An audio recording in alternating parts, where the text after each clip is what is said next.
Là qui se pose une shéla mamash, une shéla qui a énormément de conséquences par rapport à ce qui s'est passé à Hanouka. À Hanouka, ce qui s'est passé, c'est que, vous savez très bien, comme on l'a répété à travers tout ce qu'on a entendu, Shlosha serait 13, Hashmonaïm qui étaient 13 mamash, comment dire, Benetora, qui sont au Beth Amikdash, ils ont rien à voir avec la Milchama, rien à voir avec tout ça. Ils sont entrés en guerre, contre les Yavanim. Et Baruch Hashem, ça a permis de basculer tous ces royaumes Yavan et de rétablir la Kedusha et la Ta'ala dans le Beth Amikdash. Alors, la question qui se pose toujours, c'est comme ça. Quand on entend des choses pareilles, à travers la Torah, à travers les Nivim, les Ktuvim, l'Umshane, peut-être que la Torah, c'est pas un livre d'histoire qui va nous raconter, regarde ce qui s'est passé, regarde ce qui s'est passé. Torah, mais la chose Ora. Ora qui veut dire enseignement. Donc peut-être que nous, on doit prendre chaque inyan dans la Torah et se demander, qu'est-ce que moi je dois apprendre de ça? La page toute, c'est de dire quoi? Je dois apprendre de ça, effectivement, que si demain, il y a une nafkamina comme celle-là, il y a un massé comme celui-là, de Itiavnout dans le monde. Itiavnout, c'est-à-dire, ce qu'aujourd'hui en langage moderne, c'est chiloni. Le chilonisme dans le monde, Kaviachol est en train de l'emporter sur Am Israël. Eh bien, il y aurait un devoir de nous, de se mobiliser et de rentrer en guerre contre ce mot chiloni. Quand je dis en guerre, c'est-à-dire en guerre comme ça s'est passé ici. Les milchama. Milchama, c'est-à-dire comme ça s'est passé avec les Hashmonaïm, ils ont pris des sabres, ils ont pris des épées, ils ont été se bagarrer et faire la guerre contre eux. Les Chaora, c'est à la Khalemase. Cette chéla, elle a été posée à Rav Elchanan Basraman, le maître de Rav Fraki. C'est ça. Il a posé la question. Rav Elchanan Basraman, il a commencé à expliquer une autre question, qui était, quel est le chilou qu'il y a entre Hanouka et Purim? Il demande comme ça. Pourquoi à Hanouka, ils sont rentrés en guerre, et pourquoi à Purim, ils ne sont pas rentrés en guerre? À Purim, il n'y a pas eu de guerre. Alors que les Chaora, on avait le même problème. On était menacés. Alors il explique que ce n'est pas la même menace. La menace de Purim et la menace de Hanouka sont deux menaces différentes. À Purim, la menace, c'est une menace physique. On veut tuer les bonhommes. Aman, Rotsal, la Shmid, ou la Rog, ou la bête, et le Kol, Yehudim, Taf, Venashim, Skenim, ils voulaient tuer tout le monde. Donc là-bas, c'est un danger par rapport au corps. Alors qu'à Hanouka, c'est un danger par rapport à la Neshama. C'est un danger rouchani. Il explique c'est quoi la différence. Si le danger est rouchani ou bien physique, il dit comme ça. Quand le danger est rouchani, c'est Maaseh Satan. Quand le danger est physique, c'est Maaseh Hashem. Quand dans la vie, tu es confronté à un danger physique, c'est-à-dire c'est ta vie qu'on veut prendre, sache que là, à ce moment-là, c'est Maaseh Hashem. Tu as un problème avec Bola Olam. Quand c'est un Maaseh où on veut te prendre ta Neshama, c'est-à-dire ta Rouchaniout, là c'est Maaseh Satan. C'est quoi la nafkamina? Il dit, la nafkamina est suivante. Que quand tu as affaire à Hashem, ne rentre pas en guerre, ça ne sert à rien, c'est Bola Olam qui est là. C'est-à-dire que c'est des marionnettes qui sont manipulées par Hachem, okay, et que Bola Olam, ces marionnettes-là, il veut s'en servir pour te massacrer. Alors à ce moment-là, c'est comme ça, comme c'est marqué là-bas, qu'est-ce qu'ils ont fait? Sob, et Ta'anit, Ta'anit, des Somot, des Ignani, des prières, parce que c'est avec Hachem qu'on a affaire. Donc il faut être mevatel la Xéra vis-à-vis d'Hachem. C'est Hachem qui a un problème là-bas. Comme c'est marqué, chez Nehenu, Beota Seuda, ils ont profité de la Seuda d'Achashverosh, et ça, Bola Olam, il a senti une trahison de la part de Ham Israël. Donc il a décidé, Bola Olam, de les massacrer. Donc là, il fallait faire tchouva. À Hanouka, c'est un autre problème. C'est que les Yevanim voulaient nous assimiler. Ils voulaient assimiler à Israël et le rendre goy, nous rendre complètement goy, complètement chiloni. À ce moment-là, ça, c'est ce qu'on appelle Maaseh Satan. Maaseh Satan, quand il y a un mouvement de chilonisme, un mouvement comme ça d'assimilation, c'est la guerre. Là, c'est la guerre. Donc, Al-Mazdaban, il pose la question. Si c'est comme ça, hein, comment les Chora, à notre époque, aujourd'hui, la question, elle l'a posée à l'époque, mais elle se pose mamash maintenant, elle se pose actuelle. Où nous sommes mamash dans un danger de chilonisme. On est en train d'assimiler à Israël. Israël est en train de s'assimiler à Botaï. Qu'on veut, qu'on veut pas. C'est ce qu'on a vu ici avec le dernier parti politique qui y avait en Israël, avec les Smolanim, les gauchistes, etc., qui étaient en Israël. Et on a vu ce qu'ils voulaient faire. Ils voulaient remettre les Tarbura pendant Shabbat, les bus pendant Shabbat, les métros pendant Shabbat, les trains pendant Shabbat, les avions pendant Shabbat. Ils voulaient rentrer les Limoudei Hol dans les écoles même dans les Shivot, dans les tableaux de Torah. Ils voulaient permettre de faire le commerce du Khazir en Israël, l'élevage du Khazir en Israël, chose qui est interdite aujourd'hui, grâce aux religieux. Ils voulaient permettre que les missionnaires puissent s'approcher et convertir qui veulent convertir. Nous devons être un pays laïque et un pays libre. C'est un pays qui sort des lois et des lois et des lois, mais à plus en terminer. Ils voulaient déraciner la Torah, déraciner toute la Torah. Là, à ce moment-là, le malar doit être un malar de milchama, comme dirait Milchama Saman. Et la shéla qui se pose, c'est comme ça. Est-ce que halakha les maasé, on est au stade de dire qu'on doit rentrer en guerre ou bien non? La réponse, elle est non. On ne peut pas rentrer en guerre. Et pourquoi? C'est la question. Pourquoi on ne peut pas rentrer en guerre? Pourquoi aujourd'hui, c'est pas halakha les maasé de prendre des armes, même si on est 10, ouais, et de sortir? Si on va dire que, parce que c'est trop dangereux, ils ont des tanks, ils ont des trucs, ils peuvent nous tuer. Tu vois que la Hashmonaïm, ça pose problème. Ils savaient très bien qu'ils allaient plus avoir de chances de mourir que de faire. Mais en attendant, il fallait réagir. Il fallait réagir et laisser Boulaoulam voir comment il va réagir lui. Mais nous, on doit réagir. Donc si c'est comme ça, votre dingue ici aussi, on doit réagir. Pourquoi? Parce que la Torah est en danger. Le Shabbat, il est en danger. Toutes les misos sont en danger. Donc votre dingue, il faut réagir. Et la réaction aurait dû être normalement de rentrer en guerre. Pourquoi on ne le fait pas? La malo sinézé. Pour répondre à cette question, à Bota, il y a 4 raisons fondamentales. 4 raisons fondamentales qu'on ne peut pas rentrer en guerre, mais que c'est pas ça Bédiava, c'est pas ça le Khatrila. Mais à cause de ces 4 raisons, on ne peut pas faire ça à Bota. Quelles sont ces 4 raisons? Alors chaque raison à Bota a une importance. Mais avant d'expliquer les 4 raisons, on va encore développer un yesod encore. Quand on parle à Bota de rentrer en guerre, c'est pas de rentrer en guerre à Bota par rapport à une misva, parce que sinon c'est en contradiction totale avec les lois de la Torah. La Torah a dit, sur 3 misot, il y a Arek Valiavo. Gilou Yarayot, Shvirudamim, Avodazar. Sur le reste, la Torah te dit Haïbaï, tu vivras avec ça. Donc il est impossible d'imaginer que le Ta'at Torah serait de me dire rentre en guerre parce qu'il y a Hilou Shabbat. Mais si je rentre en guerre parce qu'il y a Hilou Shabbat, je vais mourir. Je me mets en sakana. Si je me mets en sakana, il n'y a pas Yarek Valiavo par rapport à Shabbat. Il n'y a que 3 misot qui Yarek Valiavo. Sur le reste, il n'y a pas Yarek Valiavo. Donc les Chaora, je ne dois pas me mettre en danger. Surtout que je sais que c'est évident et presque sûr que je vais mourir. C'est pas le de faire ça. Alors qu'est-ce qu'il faut faire? Cheval d'azé. Cheval d'azé, laisse faire. Alors comment ça marche ensemble ça? Comment les Hashmonaïm, selon quel sac les Hashmonaïm Rabotai, ont eu le éther de se dire on sort en guerre? C'est-à-dire, à Kol Touv fait. On a expliqué ça, Alpi Rigashot, Alpi Rouchaniout, Alpi Kabbalah, Alpi Soad, ce que tu veux. C'est beau, c'est magnifique. Ils sont sortis les Hashmonaïm, ils ont montré leur révolte vis-à-vis de la profanation des lois de la Torah. Tout ce que tu veux, à Kol Touv fait. Aval, Alpi Eza Alachat, Alpi Eza Alachat, tu te mets en sakana. C'est Psychrécha qu'on va vous tuer. Tu as une armée sur pied là-bas. C'est Yevanim, Habibi. Mais en 2-3 moments, ils vont vous massacrer. Et là, que tu dis, Anisomer Alanes, c'est-à-dire que toute la shkafot de la Torah, les Chawa, et tous les klalim qu'on a de la Torah, sont beitnagdout avec ce marassi qu'ils ont fait. Donc comment ça peut marcher? Donc c'est comme ça, Kalva Homer, qu'on ne va pas recommencer de dire qu'il faut faire ça aujourd'hui. Je veux dire, ouais, mais pourtant, on voit qu'Hachim était d'accord avec ça. Il a fait. Alors ça veut dire qu'il y a une réponse. C'est quoi la réponse? C'est quoi la réponse qui explique Rabotai pourquoi ils sont d'accord? Alors là, Rabotai, le Rambam, il est Mechadash Hidouche, il dit comme ça. Il dit qu'il y a une grande différence entre quand il s'agit de la profanation du misva et quand il s'agit de la profanation de la yahadout. Il dit comme ça. Quand il s'agit du misva qui est en danger. Alors là, la Torah a dit il y a 3 misot uniquement sur lesquels il y a Arek Valiavo. Quand c'est simplement la misva qui est en danger. Ces 3 misot, c'est Gilo Yarayot, Shvirutamim, Avodazara. Rav Wobbe, il a tout un chapitre. Pourquoi ces 3 misot d'Afka? Pourquoi sur ces 3 misot d'Afka, il y a Yarek Valiavo? Mais là, c'est une profanation de la misva, proprement dite.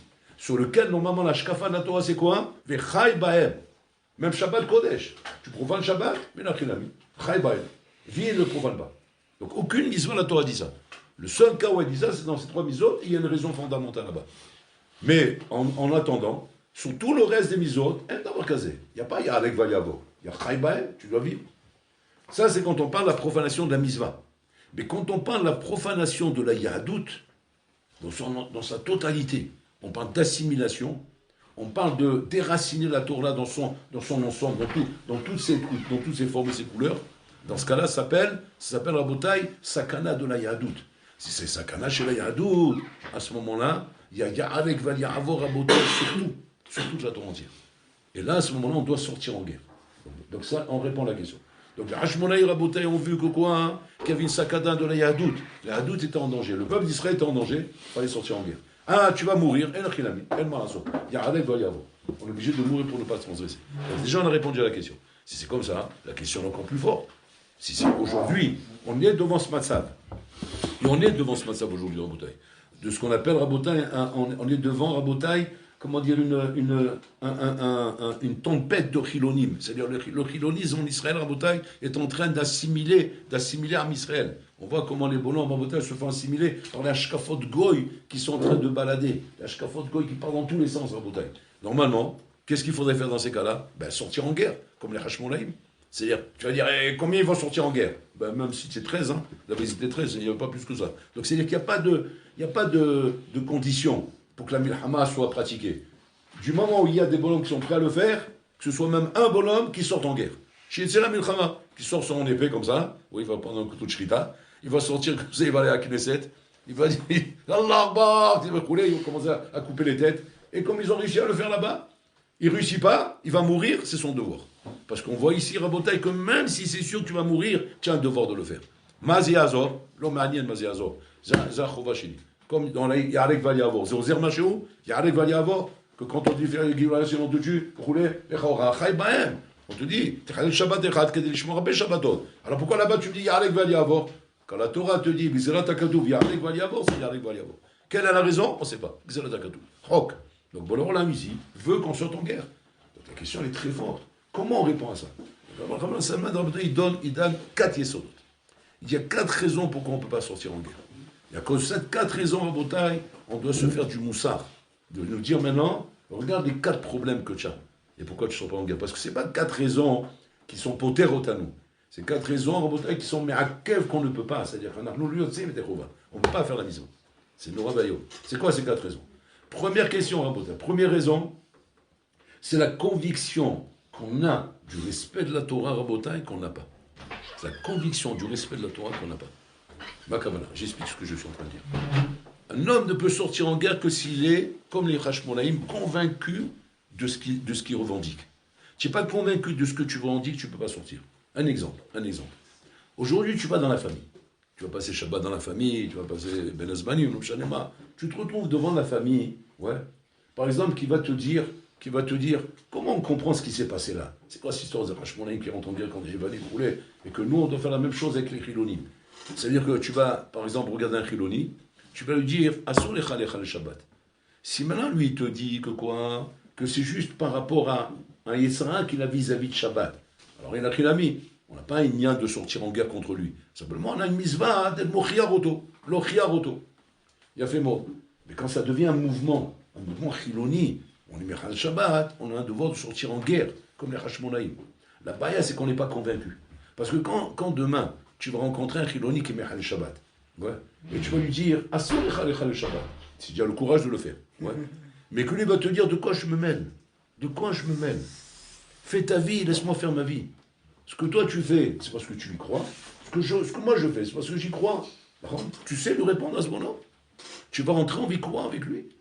Tu vas réellement, prendre à cœur qu'à partir de maintenant, tous les bonhommes, y compris ta famille, tes parents, tes frères, tes sœurs, tes cousins, tes oncles, tes tantes, toute la bande là-bas, toute la bande, ouais. Tu es capable d'aller, mamash, leur dire, vous n'êtes pas en accord avec la volonté d'Hachem, vous êtes complètement à l'ouest, vous êtes complètement en désaccord avec la volonté d'Hachem. Si c'est comme ça, vous n'avez pas de place dans ce monde. Normalement, il faudrait sortir en guerre contre vous et vous tuer à tous. Qui c'est qui est capable de parler comme ça? Personne. Personne. Et pourquoi? C'est la question.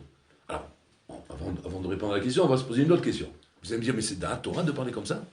Pas que c'est d'A Torah. C'est ça d'A Torah, la preuve c'est la Hashmonaïm. C'est ce Sama il lui dit, c'est d'A Torah. Mais la question est de savoir, mais sur quelle conviction je peux parler comme ça? Sur quoi je me base pour dire une chose pareille? C'est vrai, de quoi je me mêle, moi, d'aller dire à un chiloni de rouler? En fait, on a réussi à te rentrer dans les mœurs, ouais, la liberté d'opinion. On a réussi à te rentrer ça dans les mœurs. C'est Hatsoum, Rabotai. C'est Hatsoum que, avec le temps, on a admis qu'il peut y avoir des gens qui sont Mechal Shabbat. On a admis qu'il peut y avoir des gens qui ne mangent pas kasher, des gens qui n'étudient pas la Torah, des gens qui se marient avec des goyotes. C'est le problème qu'il y a dans le monde. Comment on appelle ça? Alors on appelle le Haridi, celui qui respecte la Torah et les Mitzvot, et on appelle le Chiloni, celui qui ne respecte pas. C'est devenu deux catégories de gens, mais des catégories qui sont respectables. Pourquoi? Parce que bon, c'est sa position, il a pris une position comme ça. Alors nous, on sait ce qu'on pense de ça. Qu'est-ce qu'on pense de ça? Il aura des comptes à rendre, il aura au Guinam, mais c'est pas ça qu'on est en train de parler maintenant. On est en train de parler de ce qui va se passer avec lui après 120 ans. On est en train de te parler maintenant de la shkafa, de la Torah dans le Olam Hazé. Est-ce que toi, tu as le droit de te taire? Non. Tu auras des comptes à rendre sur ça. On des comptes, c'est le Ravaillot. C'est-à-dire qu'on aura des comptes à rendre sur le fait que quoi? Qu'on s'est tué. Et qu'on a laissé les gens croire que quoi? Qu'ils pouvaient vivre comme ça. À tel point qu'ils ne sont pas seulement en train de vivre comme ça. Étant donné que nous ne sommes pas nous-mêmes convaincus qu'on peut leur réprimander de vivre de cette manière, eh bien, ils ressentent ça. Qu'est-ce qui se passe maintenant? Maintenant, ils font un four. Eux, maintenant, viennent nous reprocher à nous. Mais de quel droit vous vivez de cette manière? De quel droit vous éduquez vos enfants sans aucune étude rôle, sans vous intéresser aux besoins du pays? Vous profitez de ce pays, vous mangez dans ce pays, vous vivez ici, vous êtes en sécurité dans ce pays, avec une armée de qui? De soldats. Par contre, qui c'est ces soldats? C'est nos enfants. Pourquoi vous n'allez pas à l'armée? Ils ont tourné à l'envers. Mais pourquoi ça s'est tourné à l'envers? Parce que justement, on n'a pas respecté nos conditions, on n'a pas respecté nos convictions. Si on avait respecté nos conditions en bataille, et d'une manière ferme, on aurait montré à tout ce mouvement Khiloni que quoi? Que vous êtes des hors-la-loi, vous êtes des ganavim, comme la Gabar d'Obatrot a dit, qu'un bonhomme qui mange un fruit dans ce monde sans faire la bracha, c'est un ganav. De la même façon, un bonhomme qui ne respecte pas Shabbat, c'est un ganav. Il est gonev rabota, il est gonev, l'oxygène qu'il respire, le monde dans lequel il respire, le pays dans lequel il vit. Tu as la force de parler comme ça? Non. Tu n'as pas la force de parler comme ça, donc tu ne peux pas être un Hashmonaï.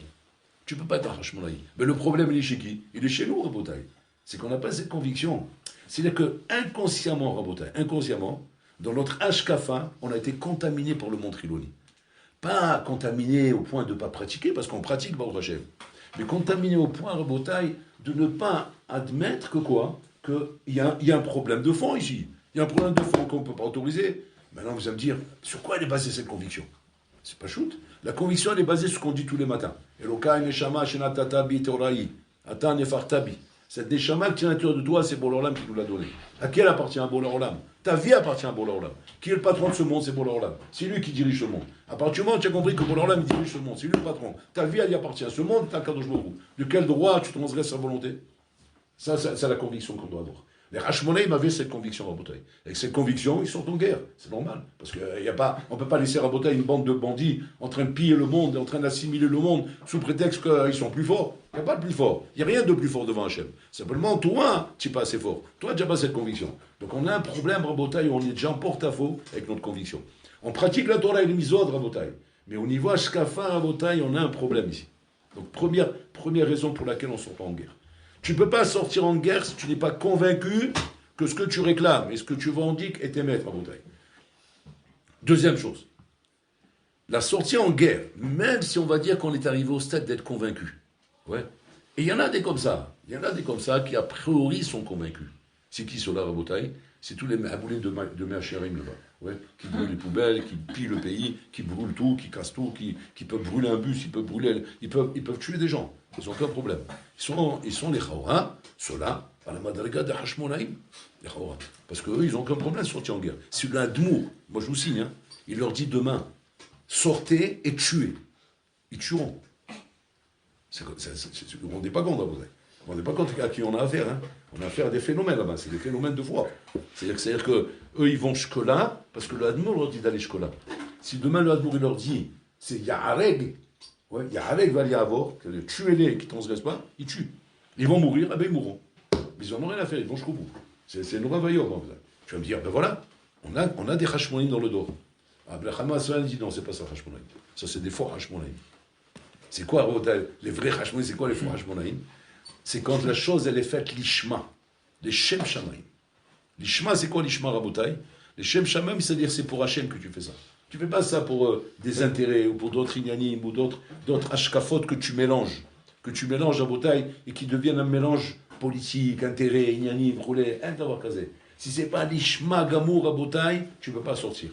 Du moment où ça se mélange, Rabotai, et ça va pas dans tous les sens, et qu'on ne sait pas combien me mettre la chose, elle est l'ishma, parce qu'il y a des intérêts qui sont mêlés à tout ça, Rabotai. Donc tu ne peux pas te mettre là-bas. Les Hashmonaïm, c'était l'ishma, Rabotai. Il n'y a aucun intérêt. Ils font ça en mâche pour Hachem. Milchama Hachem. Et ça, Rabotai, quand ce n'est pas respecté, tu ne peux pas aller en guerre. Donc deuxième problème qui nous gêne. Troisième problème qui nous gêne, Rabotai. Le troisième problème qui nous gêne, Rabotai, c'est combien Echpat lanu me'adavar. Combien Mehmet koev lanu. Mehmet koev lecha, quand tu es shomer Shabbat, de savoir qu'il y a des chilonim qui ne sont pas shomer Shabbat. Toi, du moment où chez toi, ton quartier est bien fermé, ouais, il y a des barrières autour, on ne rentre pas chez moi. Pas dit maintenant qu'à Tel Aviv, on est Mehal Shabbat. Pas dit que là-bas, on est Mehal Shabbat. À la rigueur, ça ne te fait pas de la peine. La question que tu vas avoir, pourquoi ça doit me faire de la peine? C'est lui qui ne veut pas être shomer Shabbat. Pourquoi moi je dois avoir de la peine? Pourquoi je dois avoir de la peine? Parce que la Shrina a de la peine. Bon, alors là, il a de la peine de voir ses enfants comme ça, Mehal Shabbat. Comment toi, Bichlal, tu n'as pas de la peine de voir ça? C'est ça, Rabotai. Et ça, hein, malheureusement, on est dans un système aujourd'hui, Rabotai, où, comment dire, chacun fait sa vie, chacun pour soi et Dieu pour tous. Chacun dans son coin, chacun fait sa vie. On a fait des chounotres à l'idiot, on a fait des quartiers religieux, on s'est enfermé dans le quartier religieux. Et à côté de ça, Rabotai, il peut brûler là-bas, Mahal Shabbat brûler. C'est-à-dire, chacun son choix. Quelque part, c'est vrai que tu as raison de dire c'est lui qui a voulu être là-bas. Il n'a qu'à venir ici, moi je l'accueille ici. Voilà, j'ai aucun problème. On ne t'a pas demandé d'aller là-bas ou de venir ici. On t'a demandé Aïm Echpat Lecha, Koev Lecha Dabarazé. Ça te fait de la peine de voir ça? Ça te fait de la peine ou bien ça te révolte? C'est la question. Tu veux dire, ça me révolte. Ça prouve que tu n'es pas l'ishma. Ça doit te faire de la peine. Tu dois avoir le même tsar que pour leur il a. Comme un papa qui a dit ça, de voir son fils qui ne respecte pas Torah Mizot. Tu vois pas, ça te révolte pas. Ça te donne du tsar, ça te fait de la peine. Et ça, en Botaï, on n'a pas ça. On n'a pas cette gouva là de peine, on a cette gouva de révolte. Parce que ça nous énerve d'avoir des gens qui sont en Mechal Shabbat, qui ne mangent pas cacher parce que ça nous dérange à nous. Mais pas parce qu'on est vraiment, comment dire, peiné de voir des gens qui ne respectent pas la Torah et les Mizot et qui font de la peine à la Shrina. On n'a pas cette Nikuda, Rabotai. Étant donné qu'on n'a pas cette Nikuda, donc ça ne peut pas marcher. Donc voilà, Rabotai, les raisons qui font que Mehmet, que Kaviachol, on ne peut pas sortir en guerre. Mais ces raisons, Rabotai, sont des raisons qui nous accusent à nous. Qui nous accusent, pas qui nous rendent pas tour. Qui nous accusent que les Chaora, on n'a pas rempli les conditions qui sont nécessaires, Rabotai, pour pouvoir rentrer en guerre contre les Hashmonaim, Rabotai. On n'a pas la conviction. Nous-mêmes, on est mis sous pack dans notre derrière, Rabotai. On n'est pas convaincus dans notre derrière. Donc on n'a pas la force, Birlal, de pouvoir même reprocher à qui que ce soit, même dans la famille. Pourquoi tu ne respectes pas Shabbat? Pourquoi tu maries qu'une Goya? Pourquoi tu fais des choses pareilles? On n'est pas prêt à assumer, Rabotai, la confrontation qu'on devrait avoir avec ces gens-là. Mais pourquoi? Parce que malheureusement, la Shkafa l'emporte en nous disant respecte l'autre, sois tolérant, comprends que chacun doit faire sa vie et chacun doit choisir son chemin. Et d'avoir casé, la Torah, elle n'est pas tolérante, la Torah. La Torah, elle te dit si jamais tu respectes pas la Torah, la mise tu es condamné à mort. Tu as un mita. Donc, il faut sortir en guerre contre ça. On peut pas, on n'est pas convaincu. On n'est pas convaincu, on n'a pas de herpatiout. On n'est pas l'ishma, donc on n'a pas les conditions, Rabotai, pour pouvoir Bichlal, rentrer en guerre, Rabotai, contre tout ce mouvement chiloni. Tout ce mouvement chiloni, Rabotai, qui est là et Kaviachol, qui nous empêche de pratiquer notre religion comme il faut, et qui assimile, et nous met en danger d'assimiler nos enfants. Et on est conscient de ça. On est conscient de ça, et on voit où ça est en train de partir, Rabotai. Mais on ne peut pas sortir en guerre contre ça. La Sheila, elle est, quel devoir on a alors? Quel chiyuv on a? Quel chiyuv on a si sauf comment dire, on n'a pas les conditions pour sortir en guerre. Qu'est-ce qu'il nous reste à faire à Botaï? Et là, c'est sur ça qu'on va rendre compte. Parce que qu'on ne puisse pas sortir, ça c'est un état de fait. On est à nous parce que malheureusement, on n'arrive pas à atteindre ce niveau. Le Olam nous a pris de vitesse, Kaviachol. Il nous a pris de vitesse avec toutes ces choses-là. Et donc on n'arrive pas à être comme les Hashmonaïm à Botaï. Mais il y a quand même une chose qu'on doit faire à Botaï. La chose qu'on doit faire à Botaï, c'est Tfilot Vetorah. Tfilot veto. C'est-à-dire prier, mamash, faire milchama chez tfila. Pas tfila rigila, milchama chez tfila rabotai. C'est-à-dire de réellement prier pour qu'Hachem rabotai envoie le Mashiach, pour qu'Hachem règne dans ce monde, qu'il envoie la malchoute d'Hachem dans ce monde, qui met une fin à cette malchoute de kfirut, cette malchoute d'incroyant qu'il y a dans le monde. Et ça, rabotai, c'est le devoir qu'on a. Parce que si Hachem y voit que malheureusement, on ne prie pas, mais bettor milchama chez tfila, pas tfila be'alma, genre yirason milifanicha, comme ça gentil avec la mandoline ou le violon. Mamash milchama chez tfila, c'est des tzahakot, rabotai, qui doivent être des cris qui viennent, comme Rav Steinman, comme il avait dit une fois Rav Steinman. Rav Steinman, il a dit, ces manifs qu'on fait, rabotai, on brûle les poubelles, etc., c'est pas ça qui va aider dans ce monde parce qu'on n'est pas à la hauteur de faire des guerres. Et là, de sortir mamash et de crier l'Hachem, de crier à Bololam, qu'il ait pitié de ce dehors, et qu'il intervienne dans ce dehors, parce que ce dehors à Botaï, on dort, nous, on ne se rend pas compte, on dort dans le dehors. Et que quoi? Que le dehors, il est en train de s'assimiler à Botaï, qu'on veut pas. On est en train d'être assimilés, c'est-à-dire Yavan, bon, c'est un épisode où ils ont terrassé là-bas, mais Yavan existe toujours à Botaï. Yavan est toujours là. Yavan, c'est quoi? C'est tout ce mouvement Riloni à Botaï, qui est en train d'assimiler les gens, qui est en train de rentrer dans la tête des gens de plus en plus à Botaï, que c'est un scandale de ne pas voir des Baroui Shibot faire l'armée, c'est un scandale un pays comme ici, comme Israël, Rabotai, doit financer le Olam Torah. On revendique Rabotai en tant que loi. Aujourd'hui, c'est le plus gros bank qu'on peut entendre aujourd'hui dans toutes les radios et dans toutes les trucs, dans les informations. Qu'il revendique Rabotai, qu'il faut que le pays donne au Olam Torah Rabotai, comment dire, un budget pour que les chivotes existent. Mais de quel droit vous demandez ça? Un budget de quoi? On va payer comme ça, on va prendre du budget d'État et donner des milliards au Olam Torah pour qu'ils étudient la Torah. C'est-à-dire dans leur tête, et ça veut dire ça. C'est-à-dire que demain tu vas te retrouver Shabbat dans la famille, ouais, tu vas te faire par exemple lyncher par ton oncle, qui va te prendre la tête, il va te dire, dis-moi mon neveu, tu étudies à l'Eshiva, tu trouves ça normal qu'on demande à l'État de débloquer des milliards de shakalim pour entretenir un Baro Yeshiva qui étudie toute la journée? Il fait ni l'armée, ni la même de l'argent à ce pays, il n'est pas actif. Il est passif complètement, ouais. Il est nourri du matin au soir comme ça en train de faire des études talmudiques qui sont interminables, qui termineront jamais, et qu'il n'apportera jamais rien au pays. Comment on comprend une chose pareille? La vie d'avoir casé. Il n'y a qu'une réponse à ça, Rabotai. Mais ça, c'est à savoir si tu es capable de la donner cette réponse. Que quoi? Pas choud. Bishvili nivona olam. Le monde a été créé pour moi, pour celui qui pense sur lui, le rôle de la Torah. C'est tout. Le monde n'a pas été créé pour toi. Celui qui pense sur lui, le rôle de la Torah, c'est pour lui que le monde a été créé. Donc au contraire, si vous avez le srout d'aider le rôle de la Torah, ouais, c'est ce qui vous donne un srout kiyum à vous. C'est ce qui vous donne le droit d'exister à vous. Parce que Zevulun, tout le mérite qu'il avait, c'est parce qu'il est d'Issachar. Mais si Zevulun n'est pas Issachar, il n'a plus aucun mérite, Birlat, de ne pas étudier toute la journée. Parce qu'il a un devoir d'étudier toute la journée. Seulement, comme il y a Issachar et Zevulun, alors un, il a de l'autre. Ça, c'est la conviction que tu dois avoir d'être capable de tenir ce discours en face de toi. Mais combien sont capables de ça, en Boutaï? Combien les Maassés sont déjà mouche-pas de ce matzah? Dans le monde religieux, malheureusement, en Boutaï, pas mal de gens ne sont mouche-pas de ce discours-là. Ils sont influencés par ce discours de dire c'est vrai, ça, c'est vrai. Comment on peut demander de l'argent à l'État comme ça? C'est pas juste quand même. Il faudrait peut-être qu'on pense à aller travailler et à se prendre en main. Ça suffit de comme ça, de taxer comme ça et de demander des budgets. En plus, on fait même pas l'armée. On fait même pas d'études, on fait pas l'armée, on fait rien, on est comme ça. Mais de quel droit on demande? Si tu as un safek sur ça, et tu n'as pas cette conviction à 100% que ce que tu demandes, c'est de tous tes droits, mais là, tu as des années-lumière de Hashmonaïm. Tu as passé à Hanouka, tu n'as rien compris à Hanouka. Parce que Hanouka, c'est censé te faire un birou dans cet Ashkafa. Tu dois sortir de Hanouka, pas en ayant mangé des beignets en allumant des veilleuses, parce que ça, c'est la mise de Hanouka, on l'a compris. Mais c'est surtout en ayant fait un birou de ta Ashkafa. Est-ce que ta Ashkafa, elle est Nechona ou pas? Est-ce que ma pendule est bien à l'heure? Est-ce que je ne me suis pas assimilé, dans ce monde goy en Botaï? Parce que malheureusement, si tu sens que Nachilami, tu n'es pas capable de tenir ce discours, tu n'as pas cette conviction, tu n'as pas ce lishma, tu n'as pas tout ça, ça veut dire que Itralta l'Ityaven, tu commences à devenir Yavan, tu commences à être influencé par tout ça, Rabotai. Et que tu n'es pas capable, Nachilami, de dire à des gens, mais je ne comprends pas, mais comment vous fréquentez les goïms? Comment vous vivez avec eux? Comment vous assimilez à eux? Comment vous trouvez qu'il est normal qu'on peut avoir des amis goïms, vivre avec des goïms, rouler? Comment on peut admettre des choses pareilles?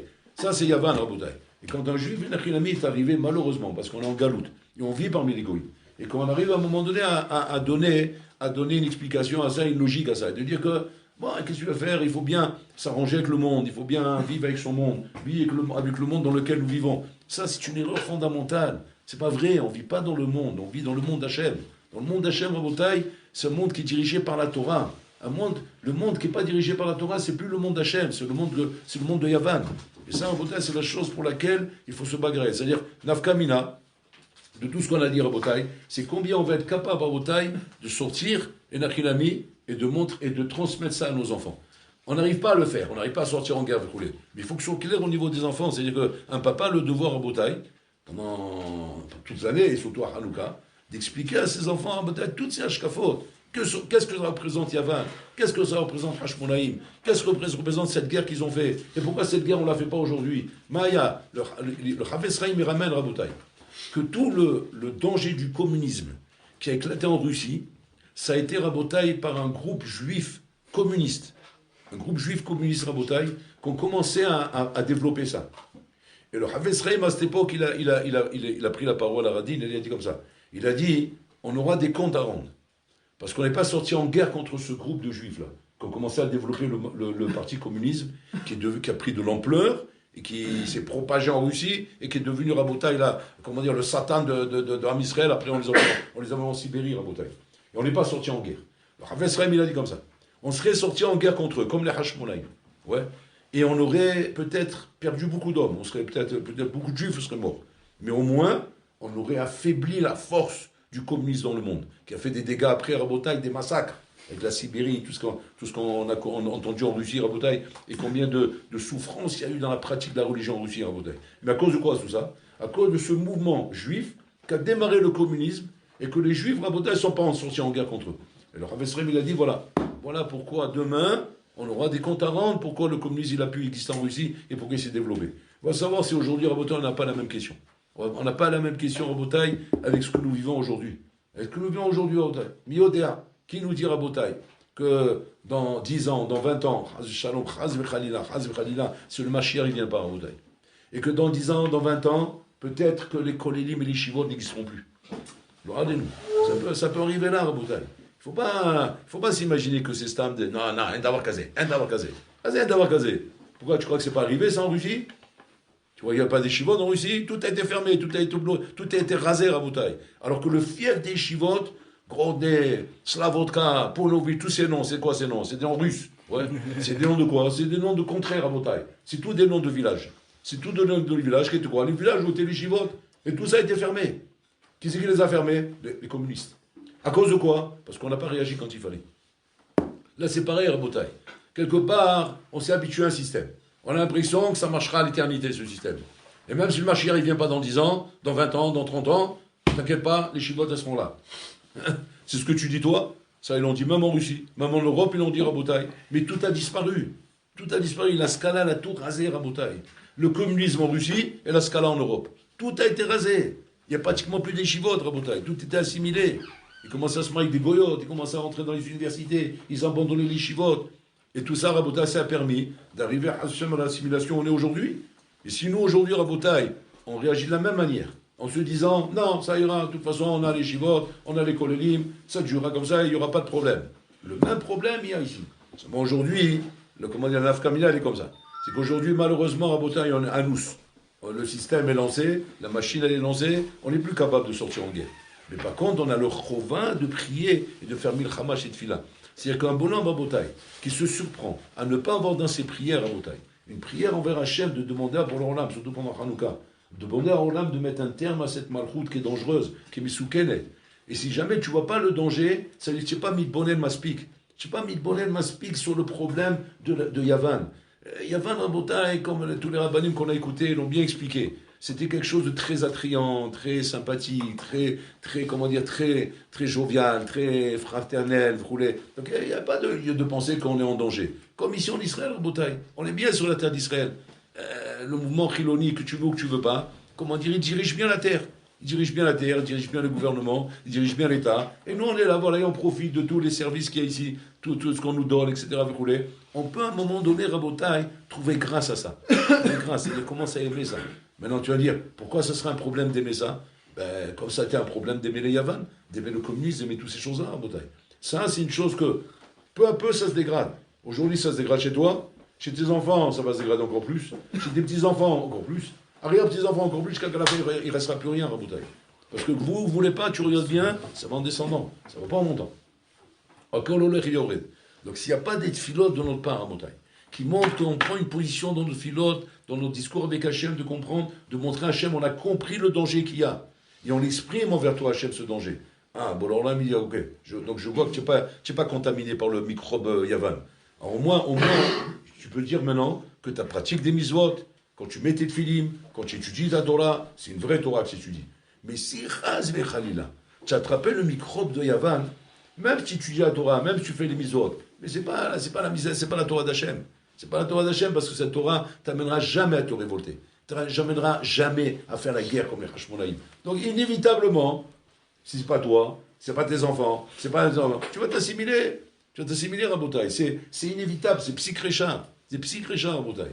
Donc il faut qu'il y ait la seule chose qui nous reste, comme c'est dit Rabbi Khan Wasserman, c'est la tefila, Rabotai. Mais pas de tefila stam comme ça, gentil, chez la malot. C'est milhama chez tefila, tzahakot. Tzahakot qu'il faut exprimer, Rabotai, qu'un homme, il doit, mamash, comment dire, de temps en temps, pousser un cri envers Hachem.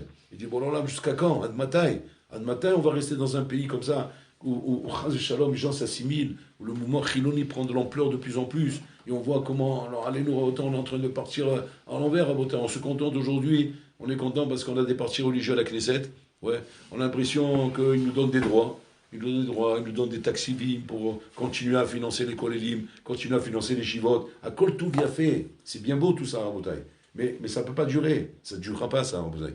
On voit que ça va en descendant. Zéroler Véored. Mais pourquoi Zéroler Véored? Parce que l'assimilation, elle est là. Tu veux ou tu veux pas. Yavan, il est là. La Scala, elle est là. Tout est là en train de fonctionner et de gagner du terrain tout doucement, tout doucement. Alors c'est vrai qu'on résiste. En résistant, ça les fait avancer plus lentement. Mais ils avancent, lentement, mais sûrement.